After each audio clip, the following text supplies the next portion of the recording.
Happy game day, everybody. Welcome to Big Blue Kickoff Live, presented by Cadillac, the official luxury vehicle of the New York Football Giants. Schmeelk, Citak with you. We'll take your calls at 201-939-4513.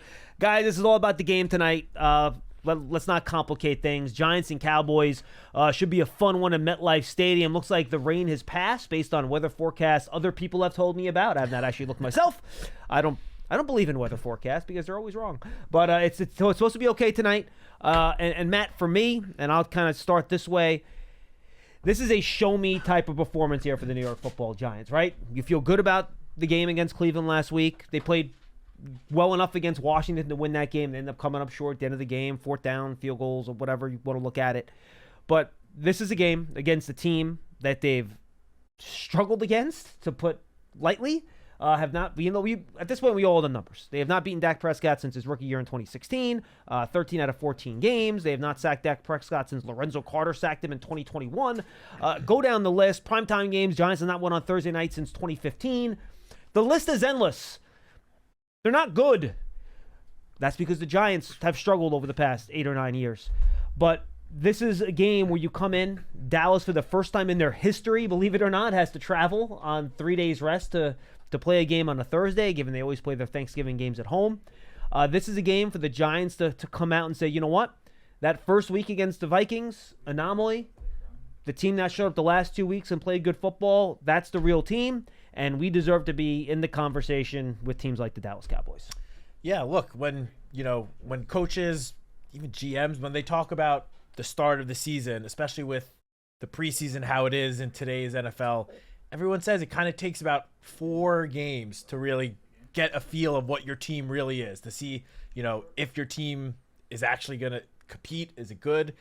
And when you look at the Giants' first 3 games, it was like 3 completely different Giants teams that we saw out there. Week 1, both sides of the ball just did not look good and did not perform well. Week 2, the offense made a big jump, but the defense wasn't, as up to par. Wasn't what the defense was not very good. No, it wasn't. The red zone defense was good that game, but yes, but the fact that Washington didn't punt at all, that was not good. Now we get to week 3, both sides of the ball play well and take a big jump. So we're at week 4 now, the last game of this. I don't want to call it a test run, but where we'll really see what type of football team the New York Giants have. And what better test for them than the Dallas Cowboys? I mean, I feel like since Joe Schoen and Brian Daboll took over, every offseason, the questions that Joe Schoen would get are, how are you going to close the gap between you and the Cowboys and the Eagles? And, we've spoken a lot the last 6 months, really, about how this team now, this is Joe Schoen and Brian Daboll's team. Almost every single player on this team has been either drafted, signed, or re-signed by Joe Schoen. I think Azeez Ojulari is the only one left that has not been. So this is going to be a great test. Are you including the guys that got re-signed by them, like Andrew, yes. Dexter, and Daniel? Yeah. Got it. All right. So you're probably down to only 4 players then, right? Are those the only 4? It's Azeez is the only one that this regime has not drafted, signed, or re-signed. And I guess Adoree would be a re-sign, right? Yep. Yeah. So even with the re-sign guys, you're probably under 10 at this point. Yeah, exactly. Yeah. So this is Joe Schoen and Brian Daboll's team. So you gave all those stats just a few minutes ago about the Giants' struggles against the Cowboys. We all know it. We all have hated to see it. We've all lived it. The last however many years. Tonight is the night for the 2024 Giants to show that they can compete with the so-called contenders of the NFC East. I mean, we'll get the Eagles here in a couple of weeks, but this is a great test against a Dallas Cowboys team who, at least in my memory, other than the Week 17 game, I believe it was the 2020 season, in which Dak was already out, the Cowboys were out of it. This is, I would say, one of the more struggling Cowboys teams that the Giants have had to face in recent years, at least. Yeah, I agree with that. The last 2 weeks, they have really just not played well, especially on the defensive side of the ball, which we know how much trouble that the Cowboys defense has given the Giants over the years. But it really seems like a great opportunity for the 2024 Giants to show we are just as good as these other teams in our division. And tonight, they can go out and prove it with a win over Dallas. Yeah, and I think it can be a high-scoring game, to be honest with you. You mentioned the Dallas defense. They've given up over 400 rushing yards over the last 2 weeks against the Saints and Alvin Kamara. Last week it was some Derrick Henry, some Lamar Jackson. They had struggles with the quarterback run. Keep an eye on Daniel Jones for that tonight, by the way. So, yeah, their defense has struggled. They've only faced, I think, 28 dropbacks in the past 2 weeks. So people are like, oh, Micah Parsons is doing nothing. What's wrong with him? Well, if the other team doesn't actually have to pass, it's hard for your pass rushers to get sacks. So keep that in mind when you're looking at some of the Dallas pass rushing sacks. Trust me, they're still good guys. They just haven't forced teams to throw the ball because, to Matt's point, they have not been able to stop the run. This is the other way I'm framing this game this week. You just said it. You say Dallas right now is probably playing as one of the worst defenses in the league, right? Yes. How'd they statistically? Correct. That's how they're playing right now. Yeah. How'd they look in week 1 against Cleveland? I mean, obviously better than the last 2 weeks. Yeah, coming out of that game, people said, my gosh, Mike Zimmer, this could be one of the best defenses in football. That's what people are saying. So I'm reflecting this onto the Giants now. First 2 weeks, Giants defense, a lot of struggles. Last week against Cleveland, looked like all the problems were solved, right? 9 sacks, stopping the run, shutting the pass game down. Well, is that because the Browns are just terrible offensively? Or now we're going to know against Dak Prescott, and now the Cowboys haven't run the ball well this year either. So that is something going for the Giants tonight. But Dak Prescott leads the NFL in passing yards. The Cowboys are the number 1 passing team in the National Football League. So this, to me, is a big test for the Giants defense specifically. Was last week real? Was that really a huge jump, a huge improvement? Or was that just you got the Browns, right? With the banged-up offensive line, a quarterback that's struggling. So this, to me, is a huge... I think the Giants will score tonight because, to your point of how much the Cowboys' defense has struggled, I think they're going to score points. I want to see how this Giants defense lines up and is able to slow down a Dallas Cowboys offense led by Dak Prescott, who is a top 7-8 quarterback in the National Football League. That's what I want to see. Yeah, I mean, we spoke heading into the season how the strength of this Giants defense was likely going to be in the pass rush. Yep. And we saw it last week where 9 different players contributed to 8 sacks. I think it was the 4th time in NFL history that 9 different players helped a team record 8 sacks in a game, which was great. But for this Giants defense to succeed and have sustained success throughout the year, there's no doubt about it. They're going to need the big dogs to perform.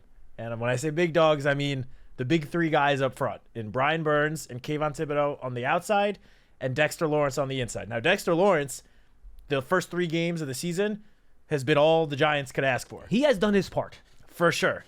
I mean, the Washington game was the one game where you could say he didn't make a huge impact, but he was getting double-teamed almost every single pass play. And he was good in the first half until they started double-teaming him in the game. Yeah, absolutely. But the other 2 games, he was an actual just force, wrecking the opposing team's offense in their passing games. Yep. So he's been great. The other 2 it feels like they are starting to come on. Week 1, again, we're going to throw week 1 away. And Burns did draw a holding call in week 1. He did do that. He did. Mm-hmm. And, he's gotten, I don't want to say the P word, but he has gotten some pressures. No, pressures are fine. He's had a couple sacks taken away by penalties, too, for sure, on defense. For sure. Mm-hmm. And last week, Kayvon had half a sack. I think he might have, did he draw a holding penalty in week 2? Maybe. I'd have to look at that. Or maybe it was a quarterback hit. Regardless, the 2 of them seem like they're starting to find a nice rhythm, especially playing together. And when you look at this Dallas Cowboys offensive line, it's not the Dallas Cowboys offensive line of years past, when we would talk about that unit as being the best or one of the very best in the NFL. They've had a lot of turnover. The only guy that's still there from those old days is Zach Martin, who's still a solid guard on the inside. But for Kayvon and Brian Burns, those 2 guys are going to have to win their matchups, because I think the weakness, at least through the first 3 games, the weakness of the Cowboys offensive line has easily been their 2 tackles on the outside. They have a rookie in Tyler Guyton, and then Terrence Steele, who is a veteran, has been around. He's a solid player, but nothing special. Nothing special, exactly. And those 2 guys have struggled more than the 3 interior linemen. Those 2 have given up more sacks, more pressures than the other 3 guys combined. So Cooper Beebe, as a rookie center, has actually done a pretty good job. He has, yeah, for sure. And but then again, Dexter Lawrence this week. Good luck with that. Yeah, I mean, Dexter Lawrence going up against just about any center. I will take Dexter, but especially a rookie center. Yeah. And then Tyler Smith and Zach Martin, the other two guards, again, solid guards. Tyler Smith is a very solid player. Zach Martin's been around, seems like forever. Yeah, I would say Tyler Smith is probably a little bit more than solid. I think he's he's Pro good. Bowl caliber. But He's Martin good. is not the player he used to be. That is correct. So Again, not a bad player, but for sure. but not the all-pro every year that he once was. Yeah, but the weakness is clearly the two tackles. So Brian Burns and Kayvon Thibodeau have a great chance to carry over the momentum from last week and into a big game tonight. If this defense is going to slow down the Cowboys offense, it's going to need those two guys to beat their matchups, win their matchups, and get pressure on Dak Prescott. I said the stat to you yesterday. Dak Prescott has the 5th lowest completion percentage when getting pressured or when blitzed this season. Now he has thrown it's like 14 completions, which have gone for like 230 yards. Oh, was it? What you said to me was You that looked it up. We'll look up the yards and touchdowns. He has 3 touchdowns and 240 yards. So basically, if you blitz Dak, he's trying to chuck it down the field on you. Is basically what you're telling me. Yes, so you need to hit home because That's a good stat. His 5th lowest completion percentage, but when he does complete, it's going to be a huge play, and there's a chance it's going to go for a long touchdown. So they, especially Shane Bowen flipped the script last week with what he's kind of known for doing. He sent blitzes on 50-something% of the team's pass rushing snaps. Yeah, I think NGS has the Giants as the second highest blitz rate in the league. Now, that's weighed by 1 week. It's only 3 For games, sure. but yes. They blitzed more. I think the numbers are they blitzed 27 times against the Browns and only 19 times combined in weeks 1 and 2. Something like that, yeah. So the numbers are definitely skewed. But regardless, it showed that Shane Bowen is not afraid to do a 180 from what he is known for doing, which is sending 4-man fronts, dropping guys back into coverage. He's not afraid to flip the script. I mean, we saw that in week 1 with what Brian Flores did as the Vikings defensive play caller, and the Giants admitted after the game that they were very surprised and I don't want to say not prepared, but they were expecting one thing and the Vikings showed him something else. Well, Shane Bowen did the same exact thing last week, and I wouldn't be surprised if he switches it up again, and he's got to come up with a creative defensive game plan because Dak Prescott, I don't care what the numbers might say from the first 3 weeks of the season, he is a top quarterback in this league. He's got one of, if not the best wide receivers in the NFL. And this offense, no matter what, it always causes the Giants defense trouble. So I don't care what the stats say. Don't care how they performed the first 3 weeks. The Giants defense needs to come and bring their A game tonight, and it starts with getting pressure on Dak Prescott. 100%. I think it's interesting. Cooper Beebe, probably the biggest center in the National Football League at 335 pounds. I did not know he was that big. That's what Our Lads has his weight listed at. I did not look at the official Cowboys site, but I know he was a guard at TCU. Yeah. So he was always a bigger guy. So this is probably the biggest center that Dexter Lawrence will go up against for most, if not all of this year. I don't know another center that's 335. I know the Rams moved Steve Avila to center this year, though he's now hurt. He was also in the 320s or 330s. So those are probably two of the bigger centers. So I'm curious to see, Dexter, Bradbury, Biotish, Bradbury guys with 295, 305, even Posich for the Browns last week. He's barely 300 pounds. Looking forward to see how he maybe uses more quickness than strength against a guy like Beebe, who's 335, but again, just a rookie. And then, you brought up CeeDee Lamb. I think the other really good subplot of this game, and then we'll get to your calls at 201-939-4513.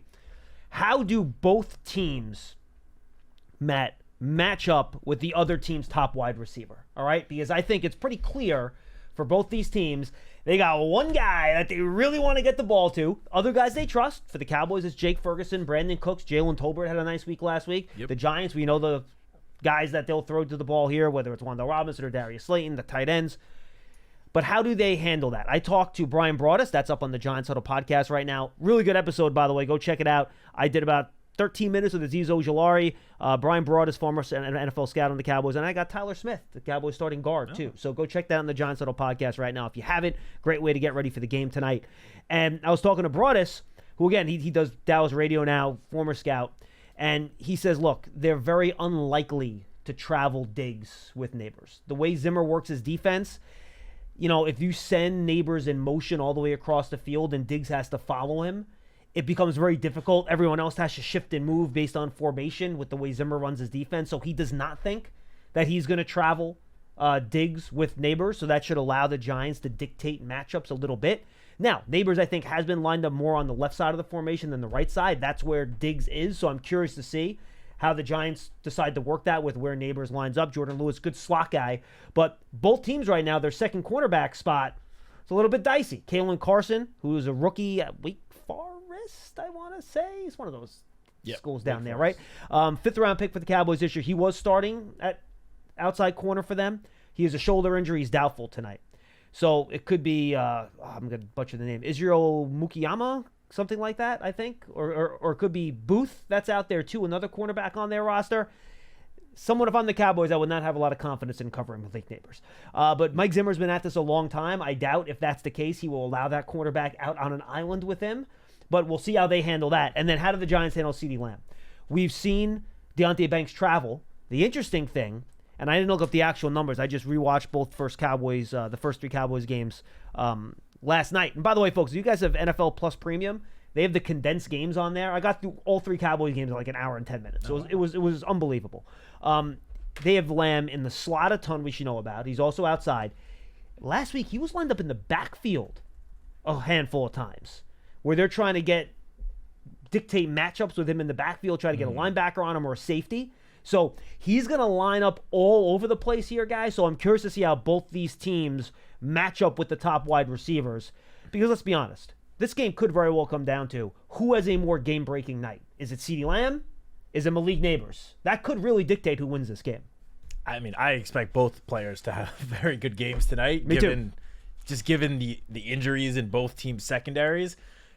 I'm curious, did you happen to see the Dan Orlovsky segment this morning on ESPN about Malik lining up on the left side? Production on the left side? Yeah, I think it was yesterday in NFL Live. They must have replayed it this morning. Okay. Yeah, he was on with Hawkins and McCourty, right? Yeah. Yeah, great segment. Yeah. Great segment. Highly recommend checking it out. I don't know if it's just like a weird quirk of the first 3 weeks, but Dan Orlovsky shows that a lot or most of Malik Neighbors' production so far the first 3 weeks have come with him lined up on the left side of the field, which, as you mentioned, is where Trayvon Diggs typically lines up. So it was like 4 or 5 to 1. It was stark. Yeah. Mm-hmm. It's like a drastic difference between the left side and the right side. I feel like it could just be a weird stat, 3 weeks into the season, and that the further we get in, it'll even out a little more, but who's to say? We'll see. So, by the way, just in terms of number of times lining up places, this is not production. This is just how many times they lined up. He's been in the slot 41 times, left wide receiver 75 times, right receiver 70 times. So, Dable has done a good job of not really, giving defensive hints of where he's going to be, because he's lined up all over the place. Go ahead. I'm sorry. No, that's great. I mean, Kalen Carson on the Cowboys, he's been starting for them. It's not like he's been playing great, honestly. No, he hasn't. He is certainly not. He had missed a big tackle last week against Aguilar on an out route that turned into like a 70-yard gain.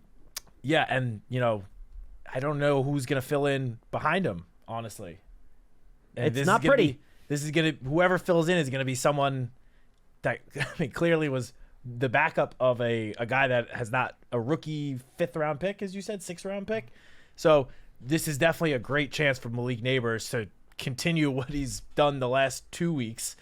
I mean, it's no secret that he is the focal point of the Giants offense. He has the highest target share in the NFL, the highest air yard share in the NFL. Brian Dable, Daniel Jones, they want to get Malik Neighbors the ball. Now, that doesn't mean they're not going to get the other guys involved too. Of course, you can't throw it to him every play, but Malik Neighbors is going to get his targets tonight. That goes without saying. I think, again, I expect him to have a good game. I think whether or not the other guys can have good games, that will go a long way. I mean, Darius Slayton has been kind of quiet these first 3 weeks. We haven't seen much of Jalen Hyatt. I wonder if this is a time with the Cowboys likely giving so much attention to Malik Neighbors, if you have Malik Neighbors running like a short cross route and send one of those guys deep and take some shots down the field. We haven't seen too many of those in the first 3 weeks. I think tonight, depending on the weather, if it's not too windy out, I think tonight could be a good chance against a, other than Trayvon Diggs, a not that experienced group of corners. Yep.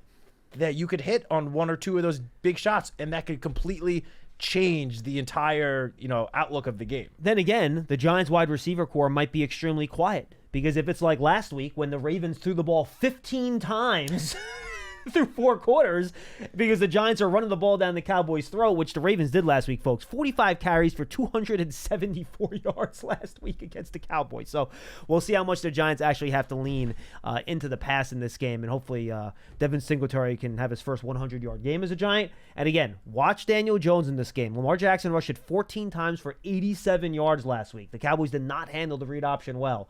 I could see Jones being big time in the quarterback keeper game. Oh yeah, I could see Daniel having a good game on the ground as well. But I just want to talk about Devin Singletary. Sure, and then I'm going to get to the calls. Go ahead. Then we'll get to the calls. Yep.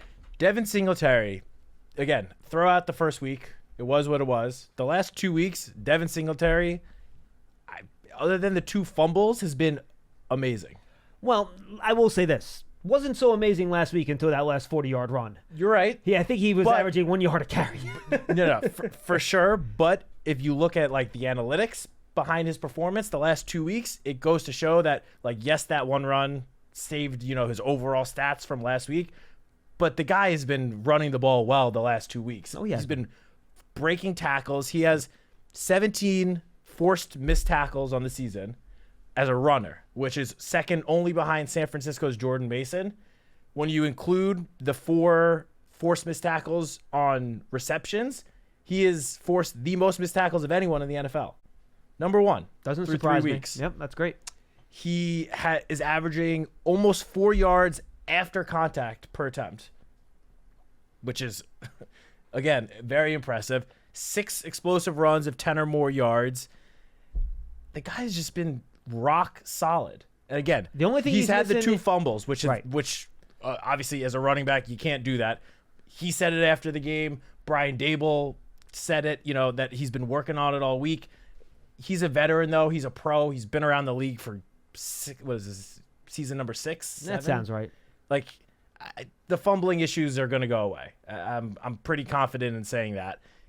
If he does do that and can continue this production on the ground, then it's going to seem like the Giants got a steal at the running back position with how much they're paying him, what he's under contract for. I mean, the only thing he's missing is the breakaway speed. He has everything else. That's true. And a very underrated part of his game as well has been his pass protection. It's been very good. He has been so good staying in there and blocking and picking up blitzers.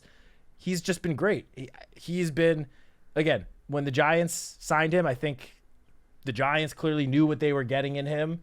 They thought a reliable veteran was going to get maybe 4 yards a carry, but I think he's exceeded expectations through the first 3 weeks, and he has an amazing opportunity to add to his season stats tonight, going up against what has been through 3 weeks the league's worst rush defense in total yards per attempt, every metric, and rushing touchdowns. Every metric you can look at. And you want to look at EPA per rush, name the metric, DVOA against the rush. They're all terrible. They are the worst in every category. It is not even like a conversation. They are bad. For sure. And, I'm not going to lie. Obviously a big part of that is that the last 2 weeks they've had to face Alvin Kamara and Derrick Henry, who, despite getting up there in age, I still think are 2 of the top running backs in the NFL. Yeah. But this is a defense that can be run on, pretty easily. And if the be careful using the E words. If the offensive line can just continue to get the push that they have and creating the running lanes that they have the last 2 weeks, then I can see Devin Singletary having a big game tonight. All right, so if he doesn't, you know who to blame, folks. Use the E word. Uh-oh. All right. Thanks for being with us, everybody. 201-939-4513. You're listening to Big Blue Kickoff Live, presented by Cadillac, official luxury vehicle of the Giants. I mentioned Giants on a podcast, by the way, folks. Just a reminder, the feed has been relabeled the Giants Podcast Network feed, so just search for that in your favorite podcast platform. Our one that came out today is only on podcast platforms. So if you listen on the app or Giants.com, we're trying to get everyone onto that podcast feed. So if you're an Apple, just go to the Apple store, Apple Podcast, check it out. If not, Spotify is really good for that. Good Pods is a new podcast platform, which is really good. Amazon Music, if you have an Amazon account, they have all our podcasts on there.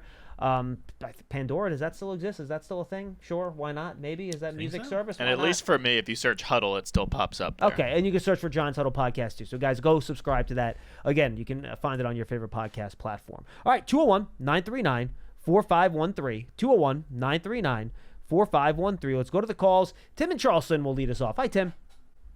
Hey, John, Matt, how you doing? We're good. Good, Tim. Hear me in okay? Because I'm in the car. No, we got you. Sounds clean. Okay. So, couple of things. One is I just wanted to mention quickly last week, I predicted 2016. I got the points right, was off by a point in either direction. So I'll give my prediction at the end. I got one concern and a couple of questions. Tim, I have a quick question for you real fast. Are you on the clock right now doing your Uber thing while you're talking to us on the phone? Do you have a passenger in the back? I want to know all about this. No, I wouldn't do that. I got a 1:30 scheduled pickup to go to the airport. Okay. And I take my break on James Island, and it's at Folly Beach on James Island. So I'm just heading out that way now, so I'm in position. All right, very good. Because otherwise, I was going to ask for your passenger to talk on the air. I was just warning you ahead of time. That was going to happen. Tell him I'm a great driver. No. All right, Tim, what do you got on the game tonight? Sorry. Well, first, obviously, I mean, we have to continue to stop the run. We have to run the ball. These are the obvious things. My biggest worry point is Drew Phillips. He's out, right? Yeah. Yes. Yeah, so that's my biggest concern is Drew Phillips and the secondary to a certain extent. Yeah, and by the way, CeeDee Lamb has 96 snaps in the slot this year. That is more than he has in any other spot. So if Banks is going to travel with him, he's going to spend a lot of time in the slot. I believe the percentage is just under 58% of the time he's lining up in the slot. It's 96 in the slot, 37 left, 40 right, and then he said been in the backfield 6 times. So that's how it breaks down for him. Do you think Banks is going to travel with him, or the coach has said that? No, I don't. I mean, Banks has traveled with the other team's best wide receiver for much of these first 3 weeks against Cooper and McLaurin. So I would think again, but no, they haven't. Obviously not. Well, what about when those guys went up in the slot, though? I don't know. I have to look that up. Because I don't. He's only had a handful of snaps in the slot, lined up in the slot. It could be just that the receivers that he was matching up against were not lined up in the slot. It's a great question. It's a great question. Because Cooper and McLaurin don't go into the slot. I'm curious to see when Jefferson went in the slot if he followed him in there. Anyway, go ahead, Tim. I'll look it up. But I do remember last year when Banks first got drafted, you guys interviewed him. One of the things he said was that he's comfortable playing outside or the slot, but he prefers the outside because he's got the sideline as a boundary. So if that's true, we'll see. But anyway, the other question I have for you is I haven't heard much either way about Tyler Newman. That's a double-edged sword because obviously he hasn't made any great plays to speak of, but I don't recall him making any ones that he was necessarily called out on. So I wanted to get your feedback on what you thought of him so far and adding to our draft class stardom here. Yeah, Newman's been quiet in the pass game, but I think he's been very good against the run. He's also one of 3 Giants defenders that have been on the field for every single defensive snap through the first 3 games. Yeah, that's a great sign. So Banks, by the way, real quick, Banks has been in the slot 9 times this year. Jefferson in week 1 played the slot 11 times. Banks was in there for 2 of them. So he did not travel exclusively with those guys into the slot then. But we'll see if he does this week. Okay, so my prediction this week, and we can't have any special team snafus on the first play this God, either way. Yeah, please no. And by the way, if you want to avoid that, do not kick it to Devontae Turpin. Please do not kick it to Devontae Turpin. That guy is a monster. So this Cowboys kicker obviously seems phenomenal so far. So I'm feeling like we need to defensively hold the Cowboys to 2 touchdowns because he's going to get some field goals. So my prediction is going to be 31, 23, or 14 for the Giants win. And obviously, we have to absolutely minimize mistakes, turnovers, and we need to get a friggin' interception for God's sake. And I'll take the rest off the air, guys. Thank you so much. Thank you, Tim. I feel like your range of score is good. I think one team will probably reach, if not 30, close to 30. Another team will be in the 20. So I do think it's going to be a high-scoring game. Yeah, I think so, too. I mean, I hope our defense steps up and shuts the Cowboys down. And if you can hold Dallas to 14 points, that'd be great. That would be amazing. 23, I think, is probably more what you're looking at, which is where Dallas has kind of scored in the first few weeks. Like Dallas, even in the 2 games they lost, the offense moved the ball. They had a couple bad turnovers inside the 10, which hurt them a little bit. So we'll have to see how that matchup works out tonight. 201-939-4513. Dominic is in Newark. He's up next. Hi, Dom. Gentlemen, happy Football Thursday. You too, buddy. Thank you. So it's been a little while for me to be excited to see the Giants play Dallas, of course, knowing what's been happening the past couple of years. I think you got the boys on the ropes, and if Daniel Jones wants to change the narrative of what everybody talks about and thinks about him, you come out and you play your butt off and you have a great game, punch them guys right in the mouth, and beat this team by at least 2 scores or better, in my opinion. And I think it'll change the narrative of our season, and I think that we'll be a force to be reckoned with. Dom, are you really worried about style points right now? They could win this. They could win 27.5 to 20, and I'll walk, or 27.5 to 27, and I'll walk out of this building extremely happy. How about you worry about beating a team by any amount of points that you haven't beaten once in like 7 years? I'll take a 6-3 victory. Yeah, I will take a victory any way I can cut it, dude. Anyway, it's gonna be prime time. Just beat the Cowboys, and that's all people are gonna care about. Do not worry about the style points. Don, I agree with you 100%, but in the meanwhile, you get tired of hearing how bad the Giants are, and if they squeak by with a win, you get tired of hearing, oh, you really barely beat them. I'd rather punch them right in the mouth where they deserve to be hit. Dom, look, I would love to see it, dude, but let me just say this to you. Don't worry about what people say on TV. Don't worry about what people say on Twitter. It's just going to irritate you, because most of these people don't have a damn clue what they're talking about. All they do is watch these teams when they're on primetime. They don't do any work on any of these teams, and they talk off the cuff based on national narratives. And by this is not the Giants. This is all NFL teams that don't make a lick of sense. So don't let yourself get wrapped up in what people on the outside are saying, because most of the time it's ill-informed nonsense, and it's not worth your time. Yeah, I said this when, leading up to the start of the season. The thing that I was seeing from so many different analysts and media outlets all across the country was everyone was saying that the Giants, despite all of the resources they put towards the offensive line this offseason, that they still had a bottom 3 offensive line in the NFL. ESPN said they're going to have the worst offense in the league. Exactly. And I saw this and I was like, this makes 0 sense to me. Like, they went out and signed these veteran offensive linemen who were good just last year. And they with the same coach. With the same coach. And then all of a sudden they're going to come to the Giants and just take 10 steps back. Like, John is right that a lot of these analysts, they make these big, bold statements and predictions without having much actual knowledge or information on the topic.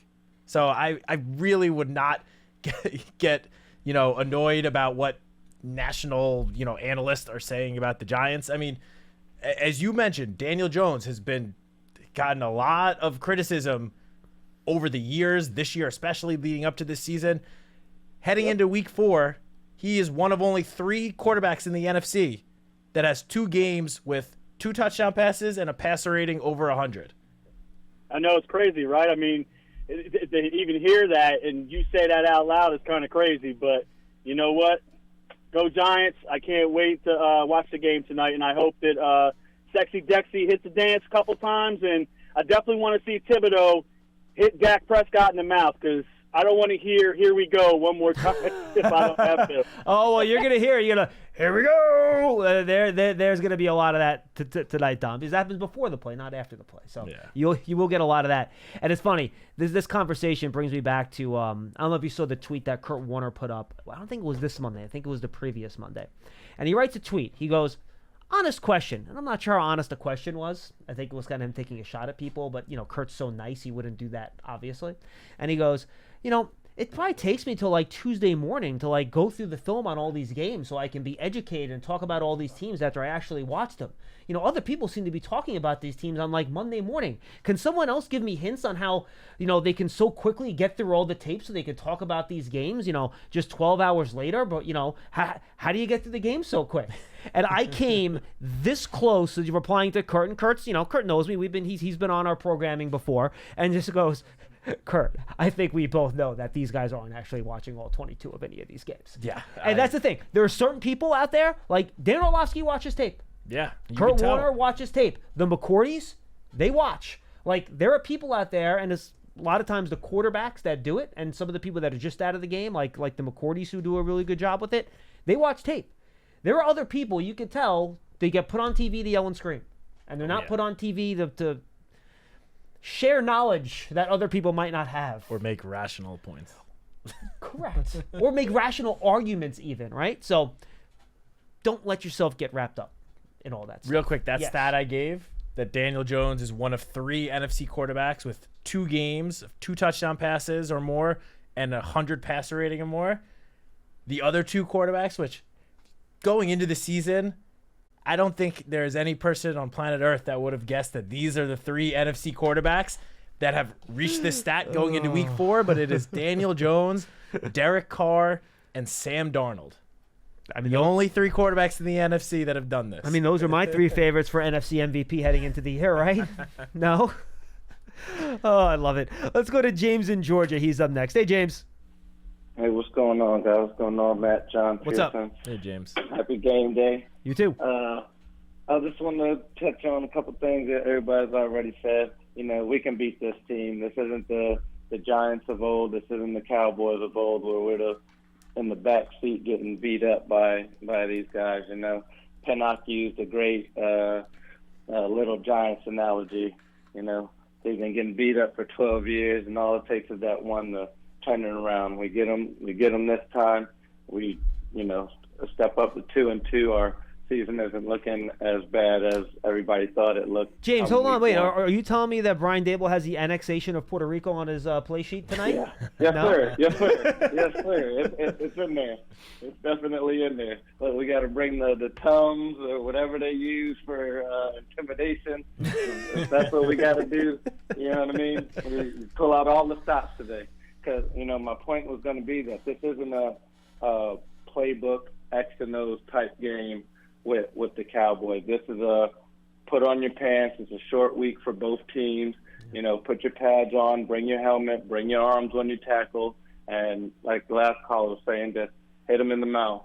All the X's and O's, motions, this guy going that way, it's not going to mean a lick of difference come the fourth quarter if, one, the game is super tight or you've blown them out, and you know how the Cowboys can get hot at certain times, and dig themselves out of a hole.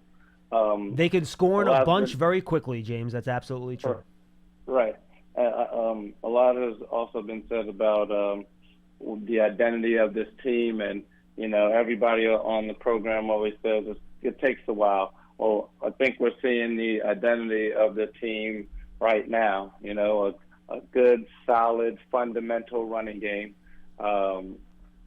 Daniel Jones having time to survey the field and make throws, no matter who's it to. I like to see Hyatt get involved a little bit more. I want to see Hyatt be on the field at least once a quarter with the deep ball. Even if you don't throw the deep ball to him, you're eventually going to have the safety not staying back there because they're going to think, they're not going to Hyatt. They went to him twice early in the game. They've been throwing it underneath, and then you catch them with one over the top. A couple of my last points.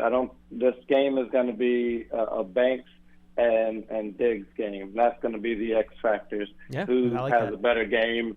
Who has the better game out of them two? I think everybody else is going to be par for their stat sheet. Dexter Lawrence, the best defensive tackle in the game. Everybody else is kind of going to do what they do. What Matt's been saying. Singletary, he's going to get his touches, his broken tackles, and he holds on to the ball. We'll be all right there. But I think the X factor in this game, what's going to really decide is how many catches and yards does Banks and Diggs give up to the team's number one receiver. My last point, just to play devil's advocate, because I know I called last time speaking about Evan Neal, and really I was only bringing it up because if you tell me something, then something else is being seen. I think, like, as a GM, just tell us, yeah, we believe in Evan Neal, but, you know, he has some work to do, or something to that effect. Because you say you turned on the tape and you still see a first-rounder, you know, that's sitting the bench. Who's our swing tackle? Is it is Manhurts our extra lineman, or because to have a former first-rounder just sitting the bench with teams out there who are looking for tackles? I mean, the Browns are on the third or fourth offensive tackle. Yeah, but James, you would not get a big time offer for Evan Neal at this point, given his injury history and how he's played. So I don't think that's even a consideration. And look, the way they're handling Evan Neal and James, appreciate the call. Yes, sir. Let's go Giants. All right, appreciate it, man. Look, they feel like he can still become a player. You know, when Joe Shane talked about him being a first round guy, he talked about him based on the tape at Alabama, right? But right now, what they have is working. You know, don't mess with something that's working here. No. So when they need somebody, you know, Illuminor can swing out to the left side if you need him, and then you slide it, you know, Neal into to right tackle. To me, Illuminor is almost your swing player right now, and I don't know, Stinney and Neal are probably your first two guys up after if somebody goes down, and then you kind of figure it out from there. So Yep. That's how I look at it. All right, let's go to Corey in Phoenix. He's up next. Couple new names here. I like it. Corey, what's up? Hey, how's it going, guys? We're good, man. Hey, Corey. What do you got? All right, so I'm a Giants and Yankees fan, sort of like you, John. But not a lot of Giants and Yankees fans would share this sentiment with me. I hate the Cowboys more than the Red Sox, Orioles, and Eagles. More than the Red Sox. All right, I appreciate we really that. need to get this win tonight. But, okay. But this is the best I've felt about it in almost a decade. And I know I convinced myself of that last year on opening night, but this is a lot different team. I feel like we had a functional enough offensive line in 2022, which is why we made the playoffs. This is the first time in a long while I felt like we have a better than functional enough offensive line. Andrew Thomas is a future first ballot Hall of Famer. Jermaine Illuminor had a career year with Carmen Brasillo in Vegas last year, came over and followed him here to the Giants, and it seems like he's having an even better year. John Runyon is what he was paid to be in as advertised, and I'm a huge believer in John Michael Schmitz. So feel really good about that. This is the best pass rush we've had in a long while. And I feel like this is our best chance to get it done that we've had against the Cowboys in a while. But all that talk about resiliency last week at the end of the win against Cleveland goes out the window if we get trashed by the Cowboys again. So I'm just hoping we get it done tonight. That's all I have to say. All right, Go Corey. Giants. Take my thoughts off the air. Appreciate the call, man. Look, and you hit it. And the one thing you left out, they have a weapon of Malik Neighbors that they haven't had in years past through the air. So you had a better offensive line, better pass rush, Malik Neighbors. I think when we hosted before the first game of the year, that was like my headline as to why the Giants should be better this year. Better offensive line, better pass rush, Malik Neighbors. And that kind of summarized for me how the team will be better. Let's see all those three things impact the game tonight. Yeah, I know I'm not the first person to sort of make this comparison, but given all of the circumstances, does this not remind you a little bit about a Giants-Cowboys primetime game about a decade ago, 10 years ago, where, you know... Remind me. There's been a lot. I'm just in the sense of, well, first of all, Al Michaels on the call, which you will be tonight. Oh, is this you talking about the Beckham game? You have your LSU rookie first-round pick, Well, wide receiver. I hope it's not that playing game. in primetime. Well, no, not the outcome, but just the hope it's lead, not that the lead up to that game. Right. The lead up to that game. There's some similarities between this game and that game 10 years ago. I don't know. I'm not expecting, because you can't expect, you know, your rookie wide receiver to make a play quite like Odell did 10 years ago, but I would not be surprised if, you know, the very few people around this country that don't already know Malik Neighbors' name, they're going to know his name after tonight. I'm never happy to see this person call. I'm really not. But people have been so confident today that it's getting me, like, literally physically, like, shaky and nervous, because I actually felt like the Giants are going to play a pretty close game tonight too. But people have been very, very confident. That's probably why he So called. here comes Captain Cold Water. Charlie up in Portland, Maine. He's got the bucket. He's ready to go. There might be some lobsters in the bucket too. I'm not sure. Charlie, what's going on? Hey, guys. Look, you ready for the Thursday night massacre? Are you ready for this? Look, we're not Jackson and Henry, for God's sakes. We're not going to be able to run the ball. You know why? Because they're going to be up by 21 points by halftime. And we're not going to be able to run. We're going to have to pass. And then when Daniel Jones has to pass 30, 40 times, guess what? INTs, fumbles, strip sacks. That's what's going to happen tonight. I can't believe it. If the Minnesota game was the last game we played, how confident would you be? You wouldn't be confident at all because Minnesota is a good team and Dallas is a good team. And they are angry. They have a short week. They don't have to think about it. Dak is drooling because he knows he destroys the Giants every time he plays them. So believe me, this is a get-right game for them. And let me say this. Remember when Philadelphia's defense was so horrible? We thought, oh, my God, these guys are terrible. And New Orleans has scored 90 points in 2 games. And what happened? Philly's defense all of a sudden stopped them with 12 points. So that's the exact same thing that's going to happen with the Dallas' defense. They're not going to give up 200 yards rushing. And like I said before, for one thing, they're going to be ahead. So we're not going to be able to rush the ball. And they're going to cover Neighbors. They're going to put 2 guys on them. And I'll tell you right now, Diggs will get an INT against Gomer Jones tonight. So Charlie, let's put it in perspective. Thank you for the call. My confidence level tonight just went up 15%. I'm not going to lie. It just went up 15%. Honestly, folks, I needed that a little bit. I needed the cold water from Maine. It's like fresh water, Maine. They got all, stuff up there. Look, I understand where Charlie's coming from with some of the points he made. I can't say I agree with everything, but yeah, I wouldn't go that far. But look, Dallas has won 13 of the last 14 games between these two teams. And look, Charlie's has been a lot better team than the Giants in recent years. So and I will say this: Charlie's worry is the right one. Somehow, the Cowboys get the ball first, they score a touchdown. Let's say you go 3 and out, they go down, score again. It's 14-0 early. Then all of a sudden, your pass rush can't get off. It's hard for you to run the football. That's the formula where things go bad. For sure. So Charlie's always on the things going bad side of things, which we don't love. But I think he actually has an idea of if it goes bad, how it's going to go bad. And I think that's the worry, that your offense starts slow, the Cowboys' offense starts fast, you get behind. I wrote about this, I think, in the Fact or Fiction. The game flow goes against you. Their pass rush gets off instead of your pass rush because they have the lead.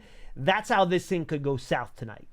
Yeah, look, the Giants cannot afford to have a start like they did last week. And I'm not even talking about, just the fumble on the kickoff and 11 seconds in, they're down a touchdown. I don't think that is going to happen that extreme, but I'm talking about just getting down very early in the game. The Giants can't afford to do that because this is a better team than the Cleveland Browns. They went and whooped the Browns in Cleveland week 1, just like the Giants did. Right now the Browns might have the worst offense in all of the NFL. It's that it's that bad. They have their offensive line is currently going through what the Giants offensive line went through last year. Bingo. Rotation of guys injured, guys trying to come back. Jack Conklin looked like he was going to play last week, then all of a sudden didn't practice on Friday and just wasn't able to play. Yeah, new hamstring injury. Yep. Yeah. So Charlie's right in that the Giants can't get out to a slow start. This is I feel like we say this every week, but this week especially, under the lights, Cowboys in town, primetime, Giants need to get out to a strong start. Just score on your first possession, even if it's just a field goal. Fine. It's okay. Score on your first possession of this game. This is a game where you don't want to get down, as you said, 14-0, 14-3 in the first quarter.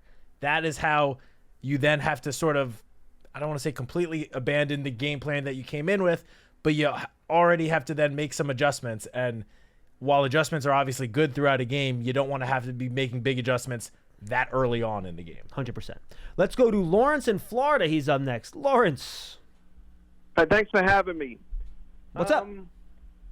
I want to say that every time talk about Jerry Jones, every time the Cowboys are winning, they show Jerry Jones every 5 minutes, hugging and kissing Chris Christie and they're all jumping around. But when they're losing, they're hugging each other. I thought they were going to run off before the end of the game.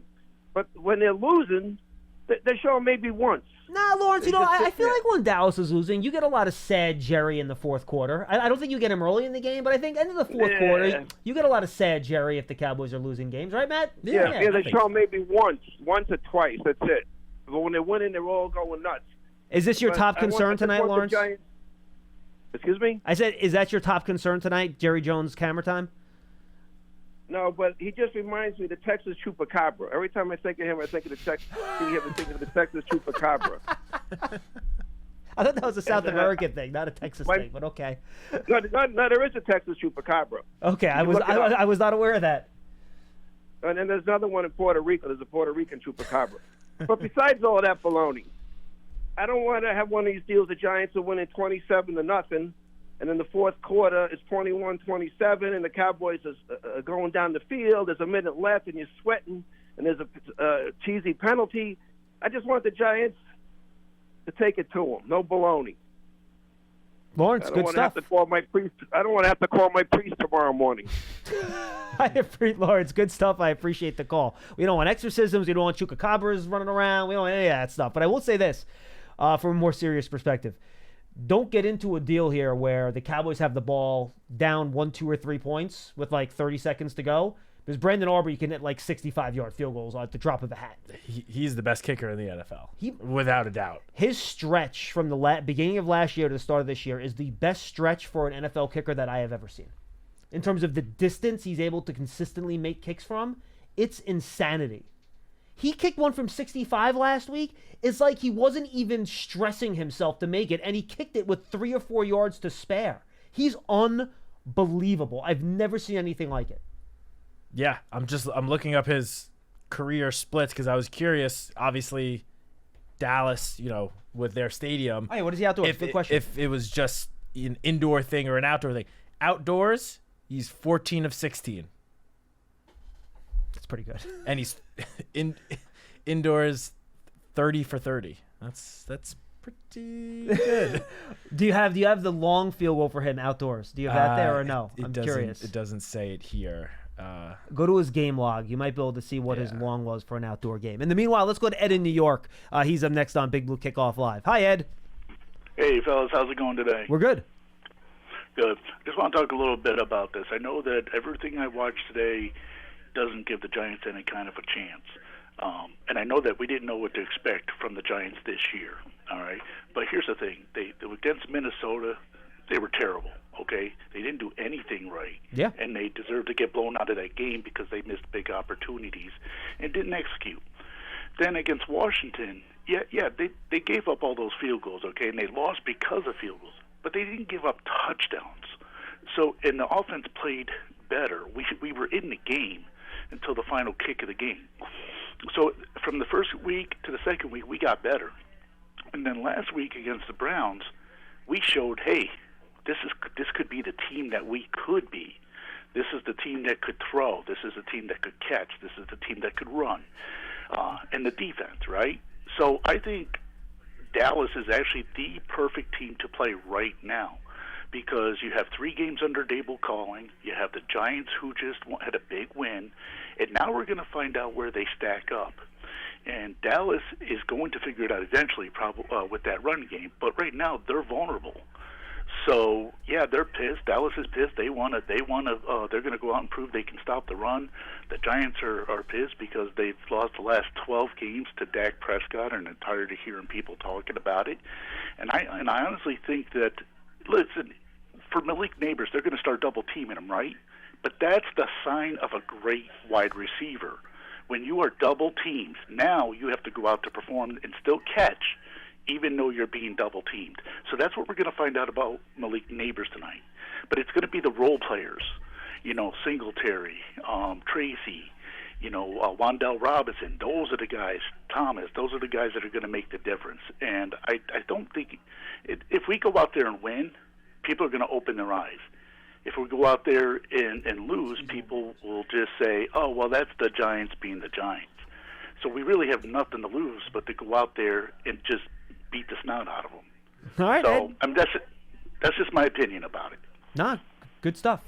And look, I'll say this at the end of the show, but you looked up Aubrey. He has at least 4 50-plus yard field goals on the road, including one against the Browns in Week 1. Literally, just go back to Week 1. He had a 57-yarder and was 4 for 4 with 2 kicks over 40 yards and 2 kicks over 50 yards. And Cleveland's in Cleveland. That's a grass field, correct? I believe so. So that's even tougher to kick on than off the turf. So, yeah, 55-plus, like 55 to 60, he's good. Yeah, I mean, I don't know what the forecast exactly is for kickoff tonight, if there's going to be wind and stuff, but I would not feel good if he is lining up to kick a game-winning field goal anything shorter than 60 yards in our stadium. And the other thing I'll say, too, even then, I'm a little worried. Like, if you have the ball at the end of the game trying to take a lead or whatever, like, Brian Dable's going to have to be very careful about how much time he leaves on the clock if you're giving the ball back to Dallas. Because if you kick it off and let's say you kick out of the end zone, right, they get to the 30-yard line, they're literally one 25-yard completion or 2 12-yard completions away from potentially being in field goal range for this guy. Yeah. So you have to be very careful how you manage the end of the game, given his ability to make long kicks. 5 for 5 over 50 yards this season. They need to create 3 games, and they need to create a new category from, like, does he kick so many over 60? You need a 60-plus column for him. Yeah.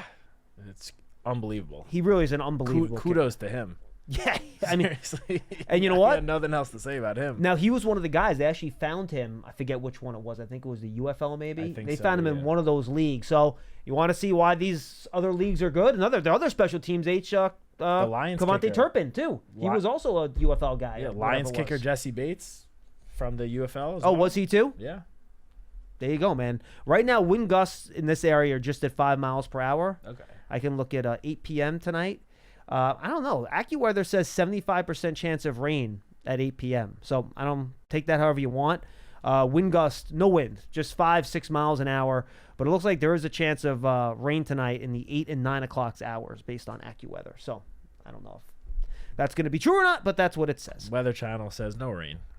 This is why I don't check weather forecasts. I told you. I do not check weather forecasts. I was seeing 11 o'clock rain. That's all I saw. This is why I do not check weather forecasts. Weather Channel has showers starting at midnight.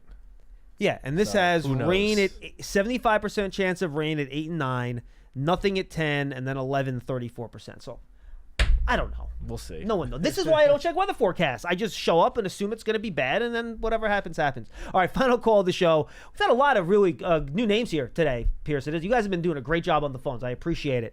Duran in North Carolina. Duran, it's Darren? Okay, Darren, what's going on? Sorry. What's going on, Darren? Hey, John. Hey, Matt. How you guys doing? Good. We're great, man. What's going on?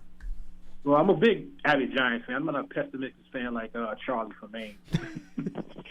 No one's like Charlie from Maine, Darren. Be happy about that. I want to give kudos to Joe Shane and the scouting team for the rookie class. Yeah. I mean, I see big things for our rookie class.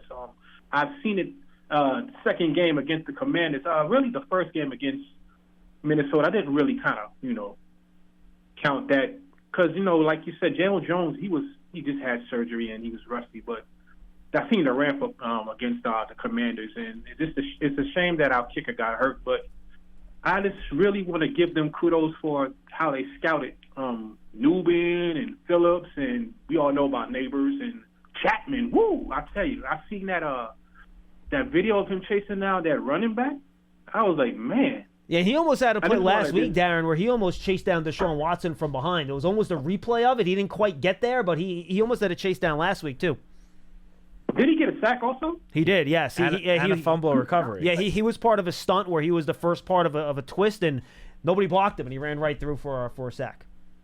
Man, no one wasn't really expecting the blitz from my team. I mean, I just want to give kudos to the team and go Big Blue. We got to beat Dallas tonight. Thank you, guys. No, I appreciate the call, man. Good stuff, Darren. He brought up the rookies. He even mentioned Tyrone Tracy, who, my feelings about Tyrone Tracy, but he got limited action last week. He looked pretty good out there. Yeah, until that Devin Singletary long run, he was actually leading the team in rushing yards. Yeah, 5 carries for 23 yards, over 4 yards a carry, 2 catches for another 17 yards. Yeah, and again, if the Giants do run with the volume we think they might tonight, I think you could see more of him. He could get some run. But yeah, I'm with you.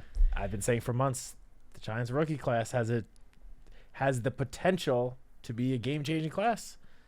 So far, so good. Wish Drew Phillips was on the field tonight, but yes, agreed. Of course, but it's a long season. Let's just keep these guys developing throughout the year. I'm with you. All right, my final thoughts here before we say goodbye. I think we've talked enough about the game. I'll just say this generally speaking. If you had asked me, Pearson, when I was sitting here and I had to host that Monday and Tuesday consecutive days after the Giants lost to the Commanders, that I would have been sitting here 9 days in the future, and every single call I got during a show, except for our crazy friend up in Maine, would be predicting a Giants win, and most of them like getting greedy, looking for 2 and 3 score wins. That close wins weren't enough. I would have told you were out of your freaking mind, but here we are. That's the NFL. 1 week could just change everything. I love it. It's great. Yep, Brian Dable talks about it all the time. You worry about the game that's ahead of you, and that is it, because things around this league can change so quickly. They've changed for the Giants, and a win tonight, followed by a nice little weekend off before getting ready for next week's game, go a long way and bring in a lot of optimism back to Giants fans. So have everyone feeling good. So it's going to be a tough game. Every Cowboys game is a tough matchup, but let's see what they can do. Let's see what they can do. All right, tomorrow I believe it's going to be Datino and me at 12:30. So I think you might have 3 runs at it next week. I'm going to literally do the schedule when I'm done. So a lot coming your way on Big Blue Kickoff Live. You can see him on Giants Hangout, by the way, this week on the Giants Huddle podcast. If you guys want to check that out too, that's the episode right before our game preview episode. It's him, Madeline, and Russ. So you should check that out as well on that Giants Huddle podcast. Remember, if you were an individual subscriber to the Hangout feed, the Her Playbook feed. Am I missing one, Pearson, or I think those are the 2, right? Those feeds no longer exist. Everything's on that Giants Podcast Network feed, which used to be Giants Huddle. So go check that out. Citak, this was fun, buddy. Yes, it was. Always good to be with you on a game day, folks. Really great job on the calls. It was a lot of fun to have some new voices and new names. I know you guys listen a lot. A lot of you guys can't call. Happy you were able to call today. That's Big Blue Kickoff Live, presented by Cadillac, the official luxury vehicle of the football Giants. We'll see you tomorrow at 12:30. Win, loss, rain, or shine, everybody. We'll see you then.